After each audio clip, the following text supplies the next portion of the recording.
سرکار اعلیٰ حضرت ارشاد فرماتے ہیں کہ لحد میں عشق شہ رخ کا داغ لے کے چلے، لحد میں عشق شہ رخ کا داغ لے کے چلے، اندھیری رات سونی تھی چراغ لے کے چلے۔ لحد میں جانا مجھے بھی ہے، آپ کو ہے، دنیا میں کوئی یہ کہے مجھے مرنا نہیں تو اس سے بڑا بیوقوف انسان کوئی نہیں۔ جانا ہر کسی کو لحد میں ہے، اور ہم اور آپ جو ظاہری زندگی ہماری اور آپ کی ہے، ہر کوئی یہ دعویٰ کرتا ہے کہ مجھے میرے آقا سے محبت ہے، کلمہ بھی پڑھتے ہیں، محبت بھی ہے۔ بریلوی کے امام نے فرمایا کہ قبر میں جانا ہے تو لحد میں عشق شہ رخ کا داغ لے کے چلے۔ میرے آقا سرکار دو عالم صلی اللہ علیہ وسلم سے عشق و محبت کا داغ کیا ہے؟ اس داغ کا نام در حقیقت کا ہی ہے۔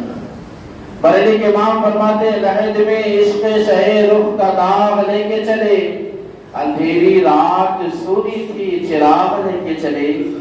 وہ میرے آقا سرکار دو عالم صلی اللہ علیہ وسلم ہے، بخاری کی روایت ہے، فرماتے ہیں کہ میرے آقا جب اس مردے کو قبر میں لٹا دیا جائے گا، فرشتے آئیں گے، منکر نکیر سوال ہوگا کہ ما کنت تقول فی حق ھذا الرجل، تو اس آدمی کے بارے میں کیا کہتا تھا؟ میرے آقا سرکار دو عالم صلی اللہ علیہ وسلم کا چہرے و توحا دکھایا جائے گا۔ شاعر نے اسی منظر کی طرف منظر کشی کرتے ہوئے ارشاد فرمایا ہے کہ قبر میں سردار آئے تو میں قدموں میں گروں، گر فرشتے بھی اٹھائیں تو میں ان سے یوں کہوں اب تو پار کے پہنچا ہوں یہاں اس دل ربا کے واسطے، اب تو پائے ناز سے میں فرشتوں کیوں اٹھوں، مر کے پہنچا ہوں یہاں اس دل ربا کے واسطے۔ یقیناً میرے آقا کی زیارت ہوگی، لیکن اگر یہ چہرہ عشق رسول کے داغ سے خالی ہو جائے یا خالی رہے، میرے آقا آئیں گے، یقیناً تشریف لائیں گے۔ میرے پیاروں، اگر عشق ہے تو کیا عشق کا اظہار نہ ہونا چاہیے؟ اور داغ تو ضرور بھی ضرور چہرے پہ سجا کے ضرور جانا چاہیے، اور جانا ہے، یقیناً جانا ہے۔ شب برات گزری ہے، تاکہ نبی ارشاد فرماتے جب شب برات آتی ہے تو اللہ تبارک و تعالیٰ حضرت ملک الموت کو اپنی بارگاہ میں بلاتا ہے۔ حضرت ملک الموت تشریف لاتے ہیں، اللہ تبارک و تعالیٰ انہیں ایک لسٹ عطا فرماتا ہے۔ وہ لسٹ کیسی ہوتی کہ 15 شعبان سے لے کر 14 شعبان تک جتنے لوگ مریں گے ان سارے لوگوں کے نام اسی لسٹ میں ہوتے ہیں۔ ہم بچ گئے 14 شعبان تک، ہم لوگ مرے نہیں، آج تک زندہ ہیں، لیکن 14 شعبان تک اللہ بہتر جانے مر جائیں، کیا بھروسہ؟ تو کم سے کم چہرے پر وہ داغ سجا لو۔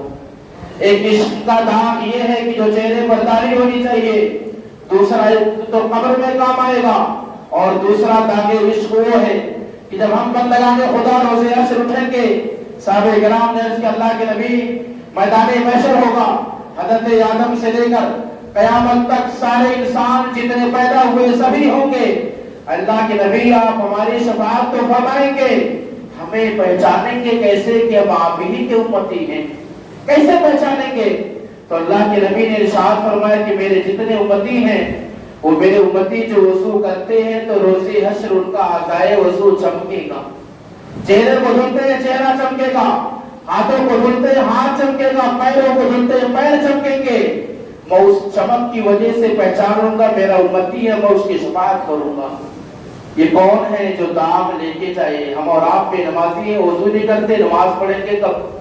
نماز نہیں پڑھتے، وضو کرنے کی ضرورت نہیں آتی، پھر بھی ہمارا دعویٰ ہے جنت تو جائیں گے مرنے کے بعد۔ نبی پہچانیں گے کیسے؟ وضو تو ہونا پہلے۔ فرماتے بریلوی کے امام لحد میں عشق شہ رخ کا داغ لے کے چلے، اندھیری رات سونی تھی، یہ داڑھی چراغ ہے قبر کی، اسی قبر کی جو قبر کال کوٹھری ہونے والی ہے۔ اندھیری رات سونی تھی چراغ لے کے چلے، اور یا رسول اللہ تیرے غلاموں کا نقش قدم ہے راہ خدا، یا رسول اللہ جو آپ کے غلام ہیں تیرے غلاموں کا نقش قدم ہے راہ خدا، وہ کیا بہک سکے جو یہ سراغ لے کے چلے، وہ کیا